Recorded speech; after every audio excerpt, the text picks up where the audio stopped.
All right, all right.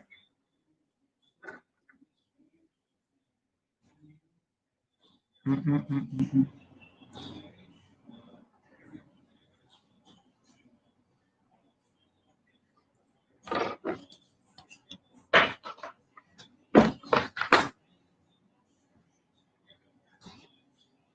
mm, mm, mm, mm, mm, mm, mm. All right, let's hope First Matt is joining us on tonight. We've got had a good debate, a very good debate tonight, and we hope that First Matt is joining us on uh, our Facebook page tonight to discuss this. This is a very important election, very important year, and I wanted to make sure that we process what we've heard, and I think we can. We've got a lot to cover tonight, and uh, we'll give everybody a few seconds to get on, and hope Johnny will come back and be our moderator. Uh, uh, it is over. Lady O's going to join me in just a second, but we could be thankful tonight that this was a debate. Unlike that first fiasco that took place, the issues were discussed, uh, and so we can thank God for that. Come on, Lady O. Okay.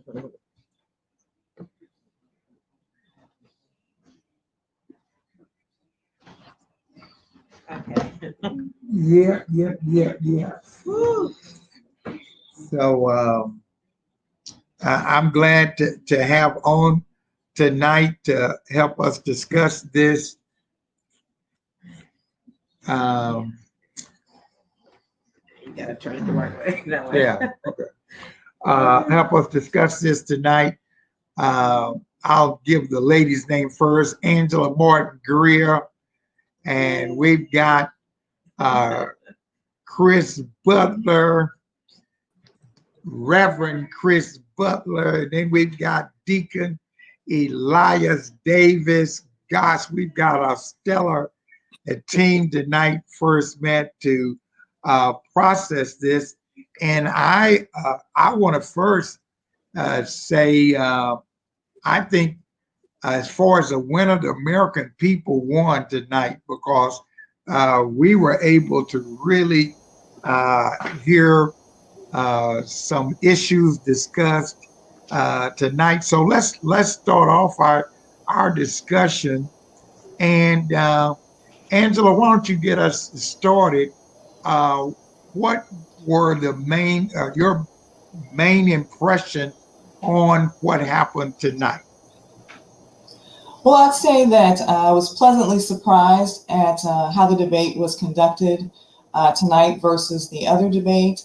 I thought that Kristen Welker did a phenomenal job of keeping the candidates focused, as well as questioning them with regards to the questions that were presented, and then trying to keep them on target as far as their answers.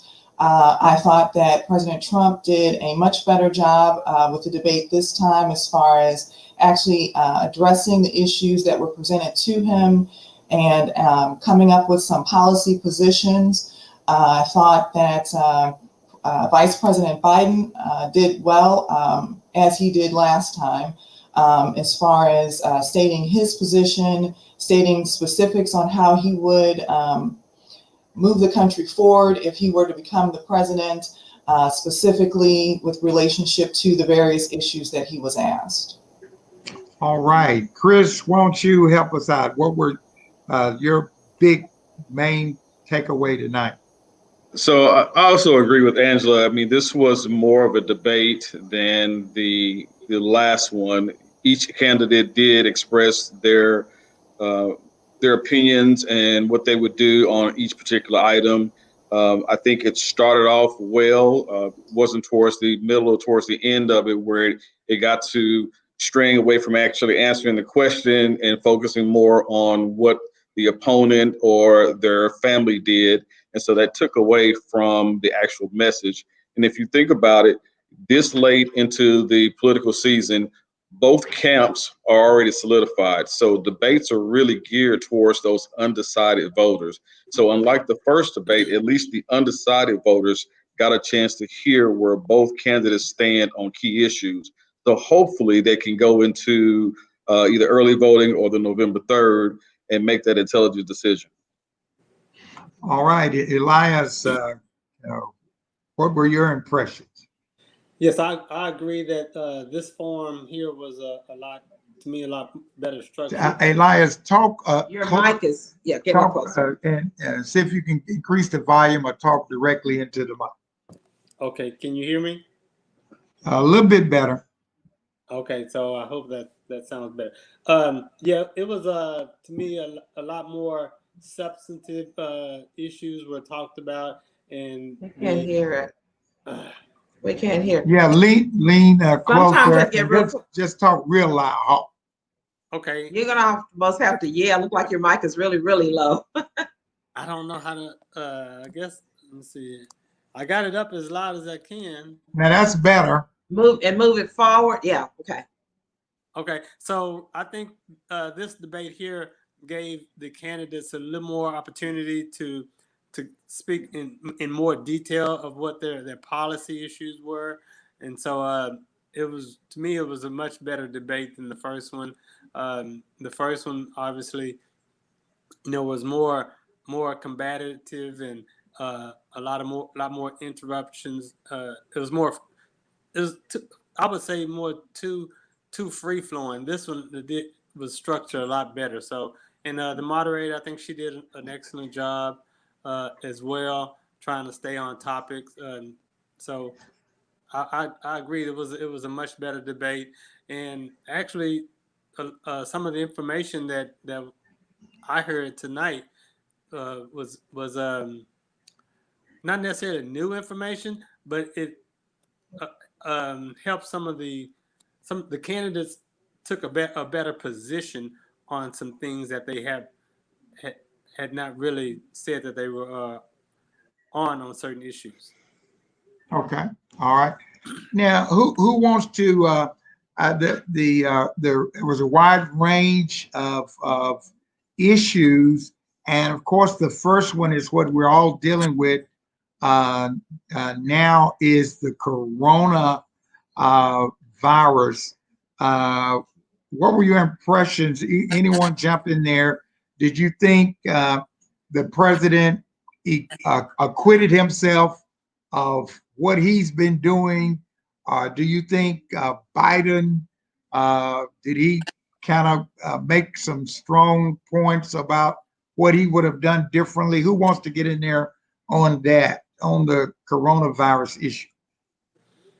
So I'll go first. The very first question was asked was, how would you lead the country in the next phase of the pandemic? And the president was allowed to go first. And what he opened with were stating the facts that we already know. He did not really lean towards what he would do leading until after Vice President Biden had responded. And so his response was then, there's going to be a vaccine possibly administered by the military, possibly by the end of the year. Vice President Biden says, look, we need to look at the facts. We need to continue to encourage people to wear a mask. We need to increase rapid testing. We need to have some national standards on reopening the country and not just doing it because, we think that schools need to be open or we think that business needs to be open. So I think there were two different approaches of how they're going to look at the next phase of the pandemic.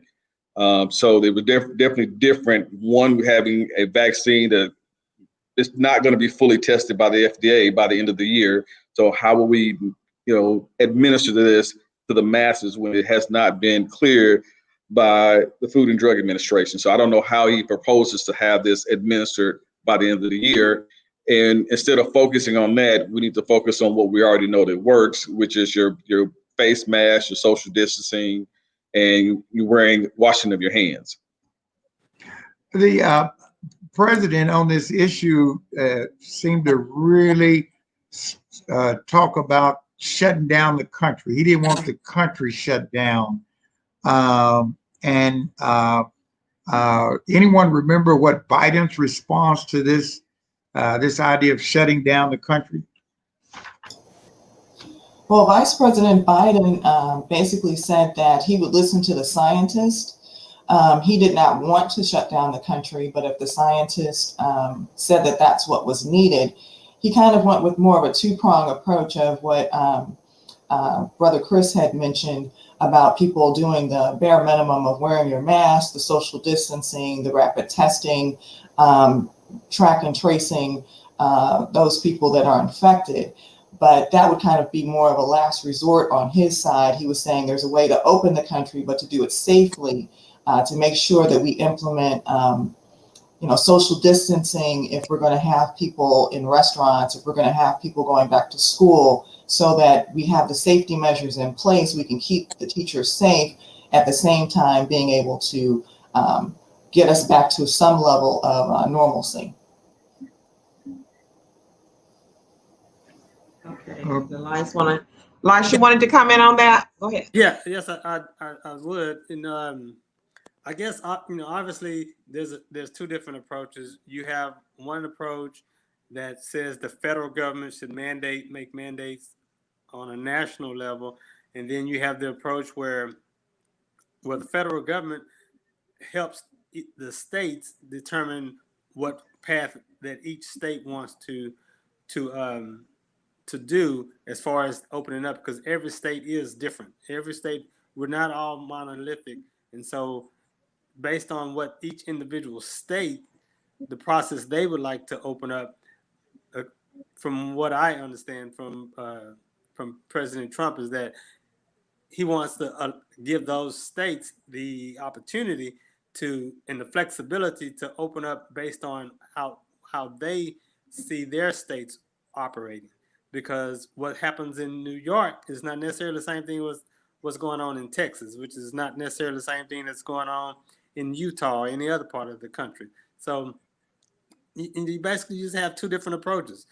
One says the federal government should control and mandate, and the other one says that gives these individual states the opportunity to do what they feel is more important. As far as the school districts are concerned, each school district is different. Every school district is not the same.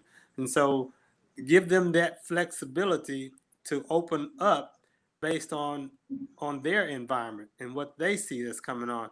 You give them the funds that are available to help them, but don't make mandates as far as you set minimum standards, which is what the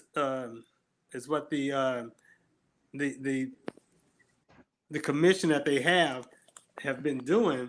They've given some recommendations, but they don't give mandates. Face masks, they give recommendations on face masks and social distance.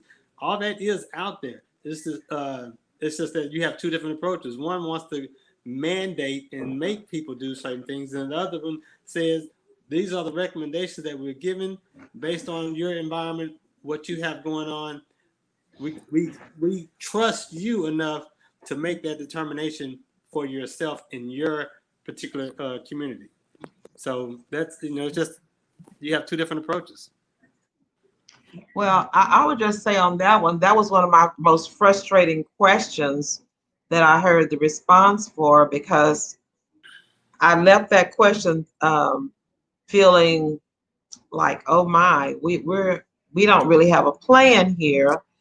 If the president wins, I couldn't understand. It sounded like he was saying just let the people die and let's let it work through its course and open up the business, and just if you die, you die. If you don't, you don't. It's gonna eventually leave. And I was really concerned about that. I didn't know if that's really what he was trying to say, is let the people die, it's okay. I think the caring thing was a little bit of a question for me. Of course, it's a great concern, having grandchildren in school, and I know kids can get COVID. I know teachers can get COVID. I just didn't know that if that was a good answer for me, because I feel like I really wanted to have a unified plan that we all can abide by. When I went to vote, there was one guy there who was yelling at the voting clerk because he wasn't going to wear a mask, and everybody was just kind of shocked. It's like, either we're going to wear a mask or we're not going to wear a mask. If you let the governors or whoever do it, then it confuses the people, and we're not unified on what we're going to do. So anyway, that was kind of a question to me that I wasn't quite sure if I got a straight answer about what would be done. Yeah, I don't No, remember. I don't know tonight if we got People die. any, what'd you say? I said I don't remember him saying let the people die and let people just die. I don't remember him saying that. Yeah, he did not actually say let the people die. He did not say that. What Lady O said is that was her impression. Yeah, that's my impression. By what he did say, what the president did say, is that we've already turned the corner, and that kind of goes against what is happening across the nation. I think we've had close to 20 states that there's an uptick in the virus, and and also he did call Dr. Fauci a disaster, and he kind of went back and forth on that tonight, whether he's a good guy, but he said.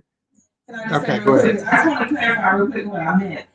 I wasn't saying that he said it. I was saying that I felt that way, because I think it's 200-some thousand Americans that have died. Is that correct? 270. Okay, and he didn't seem concerned. I didn't hear him have compassion for those people. I guess we just know so many people who have had to drop their loved ones off to the hospital and they died. And so he said, I think there was one place that we're learning to live with it. He said, we gotta open up. We gotta learn to live with it. And so live with what? Live with people dying. It's okay. That's what I read it to mean. And then I think Biden said, no, we're learning to die with it. I think that for me, that I don't know if it's, I understand the companies need to open up. I don't want them to shut down, but when it comes to your loved one and your child is in the hospital, a mother that you drop off, I think it's a little bit different. I would have liked to have had a little bit more compassion with that, or just saying that I'm sorry that 200-some thousand Americans are dead. That compassion, I think, is what got me. So it seemed like the lack of compassion was saying they're gonna die. It's okay. We learned to live with it. All right. So, well, let's move. We got some other things we need to cover on the national security front. The discussion was about the outside countries, these foreign countries interfering with our elections, and what's happening. How did you write any notes? What do you think about Biden's position and President Trump's position on that? So Vice President Biden said that his response to the questions was that he will make them pay a price. He never actually said what that price would be, whether it's sanctions, whether it is whatever. He just said that he would make Russia and Iran pay a price. President Trump said that nobody was tougher on Russia than him. And then he switched the whole conversation to speaking about the money that Joe Biden's son took from Russia. And so the whole discussion swayed towards who's taking money from who for which campaign. Neither one of them really just said, if Russia or Iran interferes, then this is what I'm going to do. And then after I do that, then this is what I'm going to do. So they both, I think, missed the mark of expressing to the American people how they would handle foreign interference, and the conversation switched towards who took money from who. In fact, what did y'all think about? I knew that was going to happen tonight. the president, he kept squeezing in Hunter Biden and all these, the money he's supposed to have gotten, and the whole family. He even threw in Biden has gotten some money tonight. What did you all think about the substantive nature of that allegation tonight? Well, I was not, I guess, surprised because they said that one of President Trump's guests was a former business associate of Hunter Biden, but I was disappointed because the focus needed to be on, as Brother Chris stated, what they're going to do about the foreign interference in our election process, not what Hunter Biden did or didn't do, or any monies that the Biden family may have taken with relationship to that. So I was disappointed that it took that turn. And then when Vice President Biden answered the question, it kept coming up. The president would not drop that issue, and I thought it was asked and answered, and we needed to again focus on what the question was really about. Yes. Anyone else? Well, I wasn't surprised that he brought that up because it's been out there in the news. So, and I knew that the moderator wasn't going to ask the question. So, you know, in debates, you try to get your Can't point. hear him. I know. Go ahead. You can yell a little bit louder. Go ahead. Okay, I'm sorry, I could keep messing up, but I wasn't surprised that he brought that up because we knew that it's been out there in the media, and the media really isn't talking about it, and so that was his opportunity to bring it in, and the moderator wasn't going to ask the question, so I wasn't surprised that he asked. I wasn't surprised that he asked those questions. So, Well, But you know, the moderator, in fact, did ask the question about Hunter Biden, and Elias. Of course, you know that it has been mentioned in the media. However, it is all mixed with this Russian mis and disinformation campaign. And remember, Giuliani was supposed to have all this information and turn it over, and the Attorney General Barr was supposed to be looking into it. And I guess that's supposed to be the October surprise. Maybe next week they'll indict Hunter Biden, but it's really a non-issue, really. But I knew that the president would throw it in there tonight to kind of just muddy the water a little bit. And so Can I comment on that? Yeah, go ahead. So, you know, yes, there was a lot of discussion about, you know, Hunter Biden. There was some discussion about Jared Kushner. There was all kind of names that was thrown out about other people. You just mentioned Giuliani. Irregardless of what those individuals did, we're not electing or trying to elect any one of those individuals as president. There were two people that were debating tonight, and we should be listening to what they are doing or what they are proposing to do and making our decision based on who they are and what they represent, not with their sons, not with their son-in-laws, not with their former law partners, any of the other stuff. So that form of mudslinging is just part of the dirty politics to try to dissuade people. But once again, they never really said, if Russia or Iran interferes, this is what I'm going to do if I'm president. Yeah. Exactly. Yeah. And I just want to say on that too, I agree with all of y'all that there was a lot of deflection going on there, a lot of shiny objects. You ask the question, they throw out a shiny object. You follow that, you forget what the question was, and it wasn't answered. But I was very disappointed in that, but I expected it. And I think I wrote down in my notes when I was sitting in the bed watching, I said, I think that they should come prepared with PowerPoints and references. I mean, references. You're saying this because, I mean, the president says, oh, yes, this. He gives you this list, but where's the proof? You know, we need to have some references here because it debates to look like to me have become who can be the best person to make you believe what it is that they want you to believe.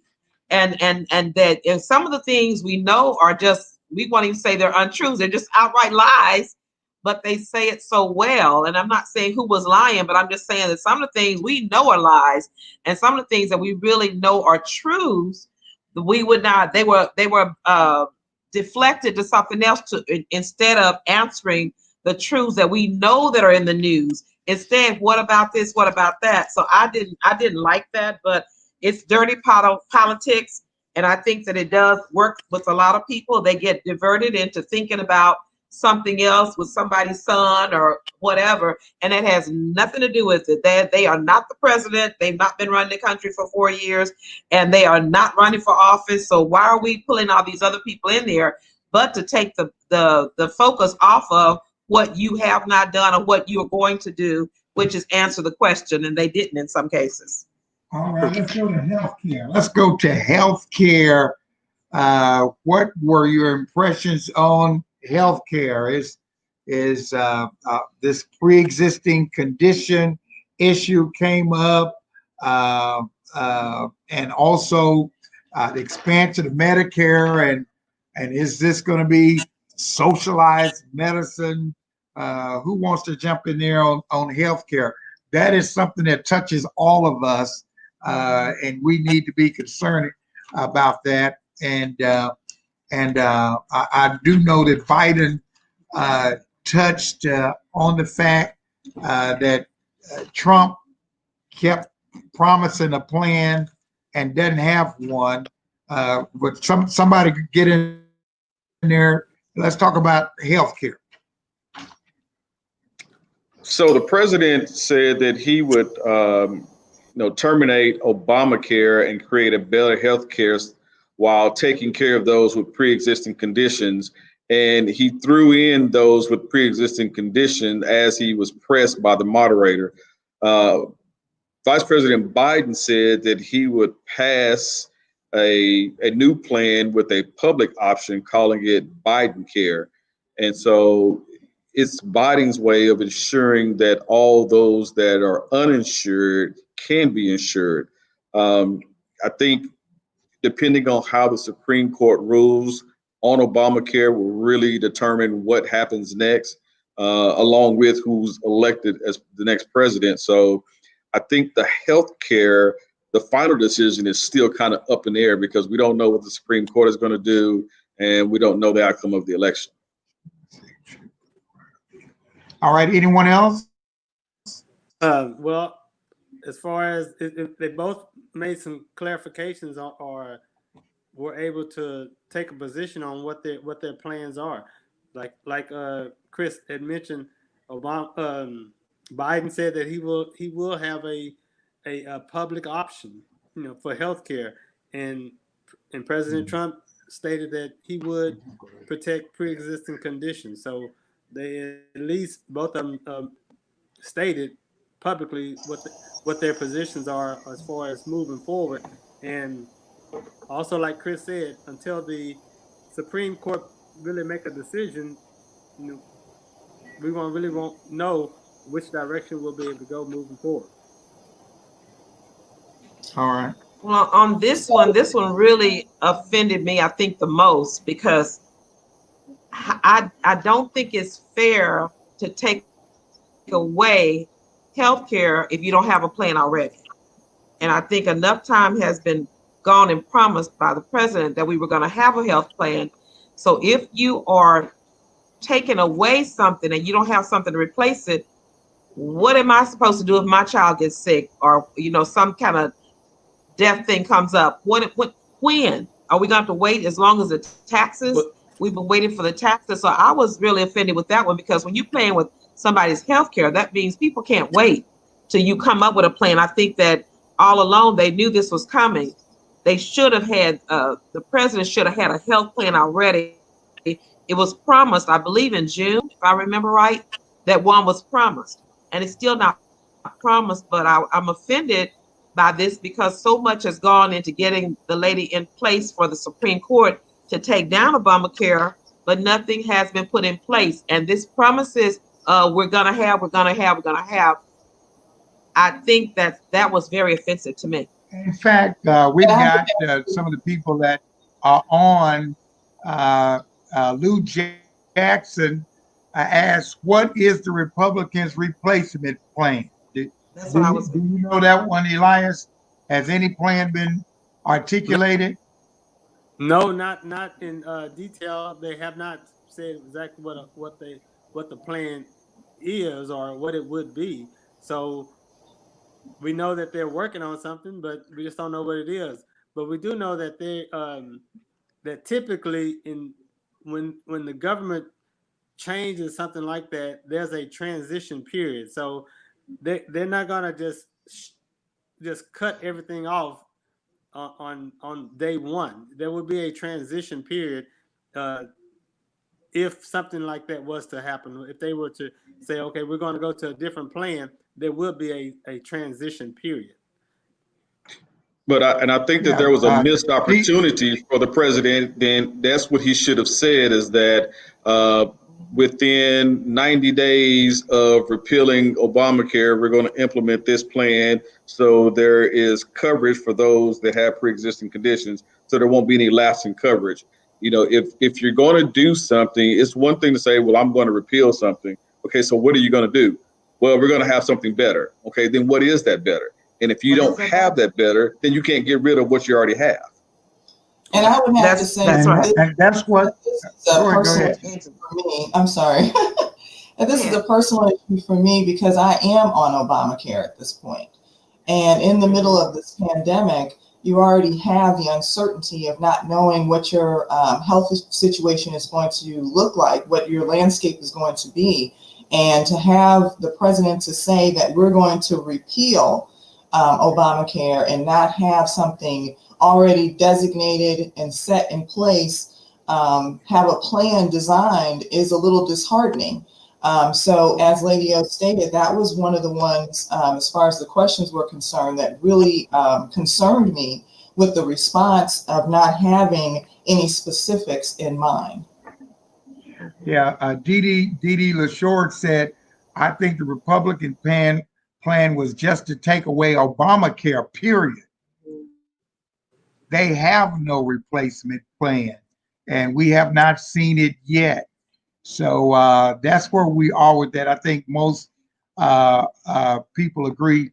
Let's get on the issue before it gets too late. On the race issue, Oh, wow. that was posed to candidates tonight. What were your impressions, or what are your thoughts upon Biden's position and President Trump's position? Who wants to jump in there on the races? Since I've been going first, I'll keep going. You know, Biden addressed institutional racism and the lack of accumulation of wealth, generational wealth due to that.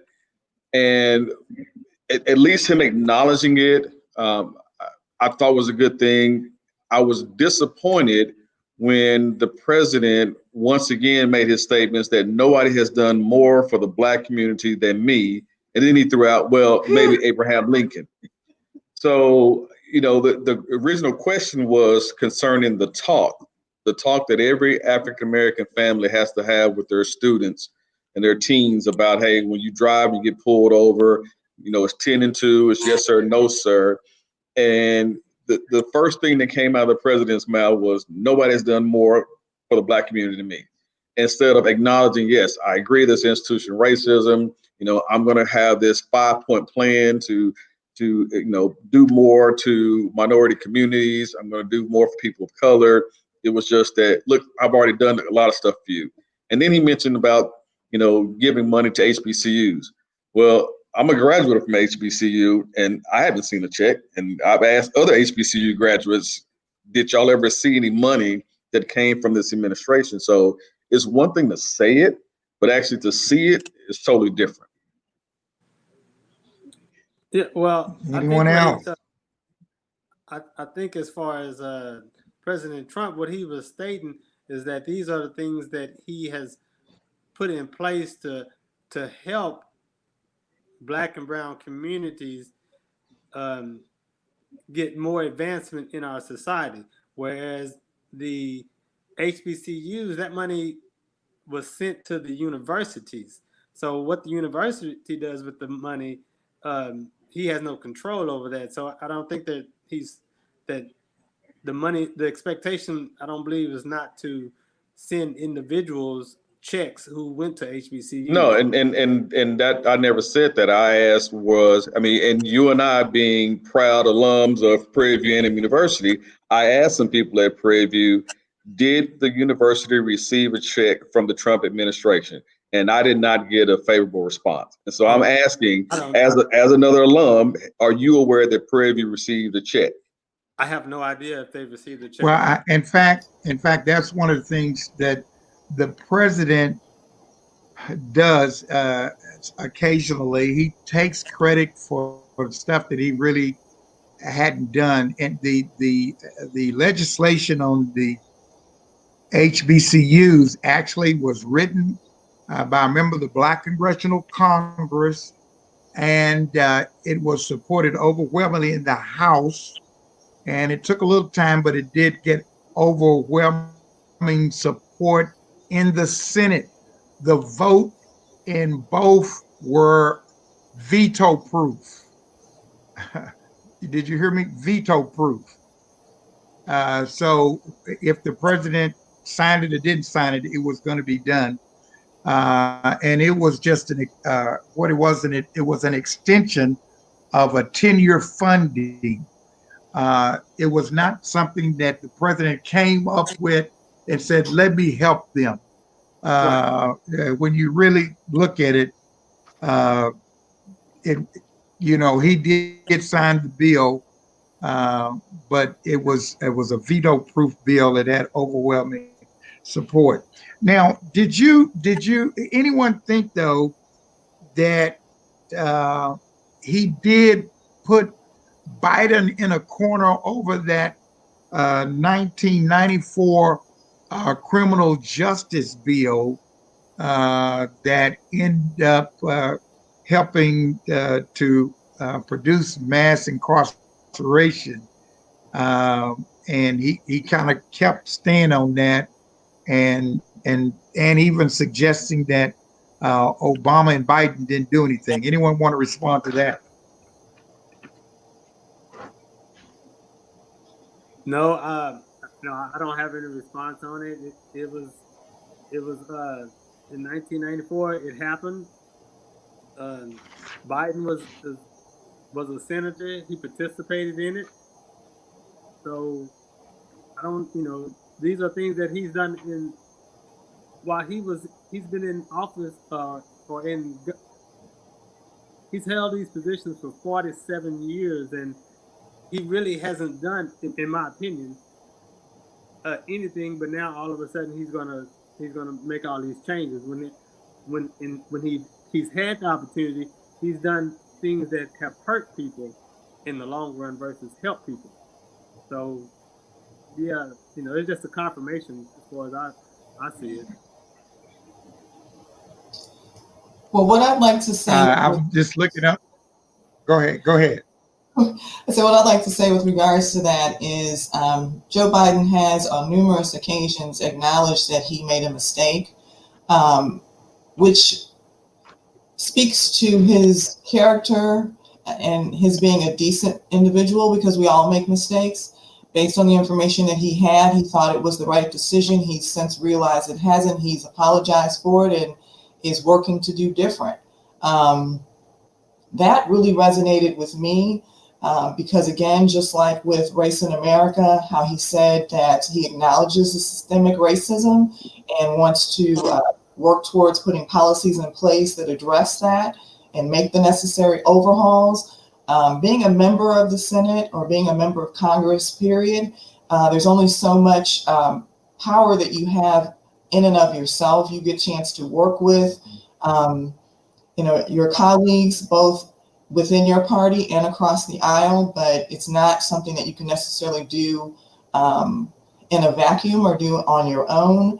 So I think that the fact that he has admitted that that was an issue and he has changed his position on it speaks volumes to who he is and speaks to his character versus where the president did not even really address those issues and does not accept responsibility or admit to making mistakes or changing his opinion or seeing that his opinion needs to be changed.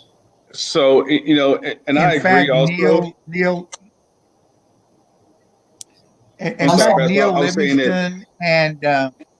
Neil Livingston and who else did I see here? Elaine Harvey both said that, hey, Biden apologized for it. And then I see, I think Lou asked, has the president ever admitted making a mistake? Ever, ever, ever. And Pastor, that's what I was gonna highlight. I said being a leader means acknowledging when you were wrong, admitting fault, and apologizing.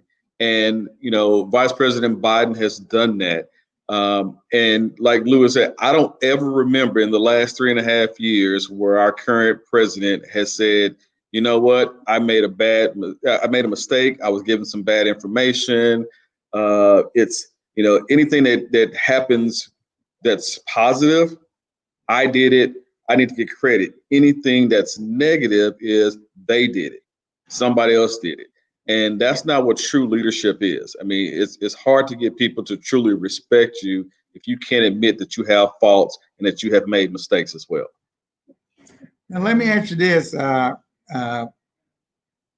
Do you think, and good to see you on tonight, Mike and Walker and Marva Clarkson also. Do you think we've had millions of people who have already voted, and I hope you all have early voted or will vote. And I think when we started this, Chris, you said probably everybody is either a Biden person or a Trump person, but there may be that small percentage of undecideds or independents. Do you think either candidate moved the needle toward them tonight? And if so, who moved the needle toward them? So after the first debate, the poll was that the same number of undecided voters that went into the debate were still undecided because we were all kind of confused at what we had just witnessed the first time. This debate, I'm not sure if the needle favored either one. I did expect Vice President Biden to stick more to the answers and not get pulled into the mudslinging that we all knew that our president was going to attempt to do. And I think if he would have stayed the higher ground, then he would have probably swayed a little bit more votes. Once again, each base is already set. Coming out of this, I think it's almost just kind of a 50-50. I don't really think that there was a true winner where, okay, this person won by a landslide, won this debate, so they're going to get all the undecided. I think that there's still there's so much rhetoric and there's so much bad publicity and mudslinging that's going on that unless you are truly an informed voter, that you still could be confused and not knowing who to actually cast your vote for. Anyone else? Yeah, I would agree that pretty much if you whichever candidate that you supported tonight didn't change anyone's any one of those people's vote because like you and others, I've already voted anyway. So So my vote has already been cast. But for the undecided people, I don't think that this here debate, not necessarily, I don't think it changed anyone's opinion. So if you were sort of on the fence, you really, this debate really sort of keeps things on the fence for those individuals who have not made a decision at this time. So they neither candidate really sold, in my opinion, at least from what I'm looking at it. It didn't sell anyone to on changing their opinion or making a final decision. All right, Angela, and then we'll. Well, I think that this debate was better in the sense that it actually was a debate. So you got a chance to hear each of the candidates' positions on the various questions. At least everyone was given an opportunity to speak. They were also given an opportunity to respond to the other candidates' responses or positions. So I think for the undecided voter, it gave them a better picture of what the candidates represented. But as everyone else has said, the bases are solidified. I don't think any of that changed, but I do think it did give the undecided voters a better glimpse of who the candidates are because they were given an opportunity to actually answer the questions or not answer the questions. All right. Well, I thank you all for being our expert panel tonight. You all were better than the folks they have on Fox News, CNN, or MSNBC. I'm gonna tell you, y'all were excellent tonight. First man, I thank you for joining us. Now, Lady O's got some announcements and some things she want to cover with you, and then I'll have a concluding statement. Okay, very good. Just want to make sure you read your chat. There's a lot of good information going on there. Where to vote if you haven't voted. If you, we definitely want to make sure you do that. Early vote. I just want to say in my closing comments, as far as the needle being moved, I agree with most of your comments here. People have already voted and they've already made up their minds. I don't think the needle went very far.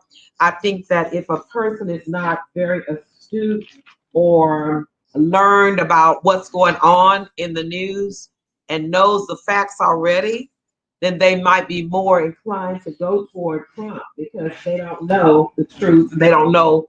So it would be probably the person who gave the most strongest, I would say, whatever. So I think it could have been a little bit if people didn't know anything about anything that's going on in this world. But people that have been keeping up with the politics, your battery look like it's going down or something else, it went lighter. But anyway, I think that everybody's already made up their mind pretty much so, but it could have been if a person was really undecided and unknowing of what was going on, they could have gone more toward Trump. But I think that Biden did a really great job. I think that the thing that I like about this is that it gives you the person who's going to be the president of the United States.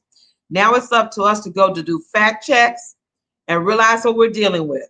So if somebody was lying, you got it on the front of, what you're dealing with the next 4 years. And somebody said that the needle was moved more toward prayer. That's what we're going to really need to do. Praying for whether it's Biden, we got to pray for him to get the support and pull the country back together. And if it's Trump, we got to pray for, because a lot of people said a lot of things he was saying was untrue, and he's very, convincing and promising, but we don't know what we're going to get from day to day. So we need to pray, we need to vote, and go back and check, do your fact checks. A lot of the stations have fact checks on to tell you whether or not the person was telling the truth or telling the lie. We need to be informed voters. And with that note, I want to thank all of you all who helped me with the informed voters in the Leadership Academy that we had of getting people to become informed about who the candidates are, what they stand for, how to get this, how to do that, and then getting people to the polls and to get them registered and getting out early. So I'm going to be celebrating you guys, and I have a little pizza party in the park with social distancing and masks, of course, and certificates, and we're going to pray in the park for our election, pray for our people that are going to be elected for our country.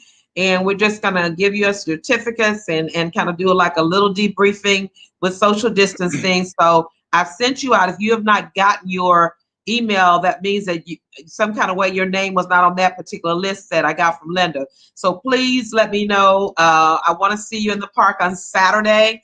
That's in the Meeks Park over here on Greenhouse in Loganbow. And it's going to be at 2:30. So we want to make sure you come out and let's celebrate, let's pray, and that's God. God can do what all of these men cannot do. And no matter what their plans are, if they're telling the truth or telling a lie, God is in control. So I'm going to do that. And then on Sunday, we're also praying on Saturday for Souls to the Polls on Sunday. Everybody's going to take their own car and go get everybody they know. Call up your relatives, Pook and them, neighbor them, and whoever's has not voted.